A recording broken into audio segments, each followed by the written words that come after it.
嬛开局时的这个小心机，你一定没发现。我们嬛嬛从一开始就是一个很聪明的人，但她藏在细节里的心机，属实是有些不好发现呐。这次甄嬛的小心机，用梅姐姐那句话来说，就是跟着自己久了的丫鬟好用，自然是自幼服侍咱们的好一些。甄嬛刚进宫的时候，对那些小宫女儿们就不是特别的信任。她一开始信任的人呢，就只有自己的陪嫁丫鬟，也就是刘珠和浣碧。就连一出场看着就很靠谱的锦汐，在一开始安小鸟和梅姐姐过来串门的时候，都是要在外面候着的。从这儿就能看出，甄嬛简直就是把梅姐姐的这句话刻在了自己的 DNA 里呀。在甄嬛第一次梳妆的时候，就有一揽子小细节。当时甄嬛三人进宫的第二天，她就吩咐刘珠去拿些点心送给梅姐姐和安小鸟。但梳妆的时候，她忘了这事儿，看见伺候自己的是佩儿，还是问起了刘珠。刘珠呢？早上的时候，小主嘱咐小厨房要做一些小点心，让刘珠给沈贵人和安答应送去。这是甄嬛第一次不放心佩儿。第二次呢，就是在甄嬛即将要去参见各宫娘娘的时候，当时呢也算是新晋嫔妃入宫之后的第一次大型见面会。一旁伺候的佩儿就说：“小主呀，你可得打扮得好看点儿。今日是小主第一次觐见皇后，可要打扮得隆重些。但这可是第一次大型见面会呀，打扮得过于出挑，肯定会成为出头鸟的。一开局就被敌人牢牢记住，这显然不是很好。毕竟甄嬛一个刚入宫的小菜鸡，太显眼的话就会被注意。即便受宠如华妃，打扮的华丽都会引人注意。所以当下新人最好的办法就只有低调行事。佩儿在宫里伺候，但是连这个都不懂，要么就是她太傻，要么就是这个人呐是奸细。但就怕是后者呀，所以甄嬛才会用拿热水的借口支开他。等他走了之后呢，再赶紧跟浣碧说梳普通的发型啊。甄嬛表现得如此低调，不只是在听甄爸的话，她自己心里呢也是不想太招摇的。而且这个其实也是在为她后面的避宠做铺垫，毕竟呀本身就是想着要低调行事，所以后面装病避宠就显得理所当然啦。不过呢，佩儿这个人确实不是皇后宜修派来的眼线，人家是没有理解低调的好处而已，只知道平时嫔妃们都要打扮得好一些去争宠。后来和宫拜见太后的时候，佩儿不也是拿出一件显眼的衣服，想让甄嬛打扮得出挑一些，好让太后夸赞嘛。可见佩儿跟着甄嬛的时候没少干类似的事情，甄嬛可能都已经习惯了。佩儿呀，总想让她穿得漂亮一些。这用四大爷的话来说，她就是一个只知道穿红着绿的丫头，也是个只知穿红着绿的丫头。甄嬛后来也确认了这事儿，态度才会和之前不一样。所以呀，佩儿也并不是宜修派来的奸细，人家只是单纯的爱美而已呀。要不然她也不会总是围在浣碧身边，夸赞她漂亮、穿戴好看什么的，妥妥的就是小女孩的心思嘛。不过甄嬛刚进宫时警惕的这个小心机，确实是拿捏得很好啊。谁能想到后宫准新人第一次请安时，居然有这样的隐藏细节？《甄嬛传》中的最佳开会伴侣，当然就是吵架和互怼了。每次开会的时候，我都隐隐期待呀，因为每次总会发生一些事情。这次嫔妃线下大型见面会，那娘娘们肯定少不了打嘴炮呀。其实有很多的细节就在他们的互怼当中。原来紫禁城每个人都有语言艺术家的职称。这次线下见面会，迟到的人依然是华妃娘娘。宜修和这新来的嫔妃说了些话，我们华妃娘娘才姗姗来迟。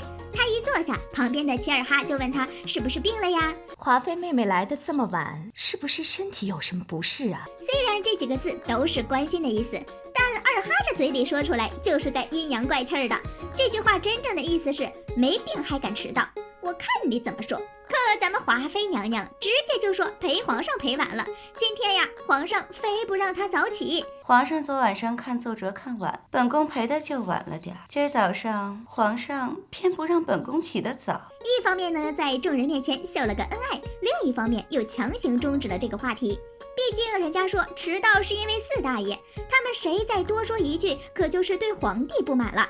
最后还看着宜修茶言茶语，这让每个夜晚都只能摇花手的他情何以堪呀！华妃娘娘内心 OS： 生气吧，生气吧，反正你也拿我没办法，气死你个黄脸婆！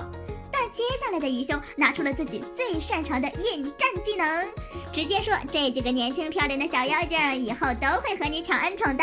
今日既与诸位新妹妹相见，往后咱们也多几个作伴之人了。其他的仙境嫔妃呢都默不作声，只有夏冬春还在自以为很小声的说华妃的坏话。人家刚注意到这些新人，他就来了这么一出，这也太拉仇恨了吧。果不其然，在行完礼之后，华妃娘娘就立马让夏冬春出列，想和他单独聊聊。这个时候，夏冬春行礼的细节就和前文呼应上了，就是在叫齐嬷嬷去各自府上那会儿，夏冬春冲人家耍了好大的威风。宋芝在讲八卦的时候，还把这事儿告诉了华妃。当时华妃的意思就是让那个嬷嬷别好好教。现在夏冬春行的礼和人家后面甄嬛梅姐姐行的礼是不是有点非常不一样？再看看她行礼时的这个样子，宋芝看了都要在一旁发笑呀。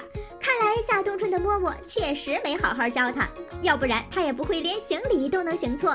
还有夏冬春能在宫里喊出皇后娘娘的料子就是最好的这句话，华妃娘娘赏的东西再好，那也不如皇后娘娘的，就足以说明她对宫里现在两对立的局势不太了解呀。人家方若当初普及知识的时候可是说了很多的呀。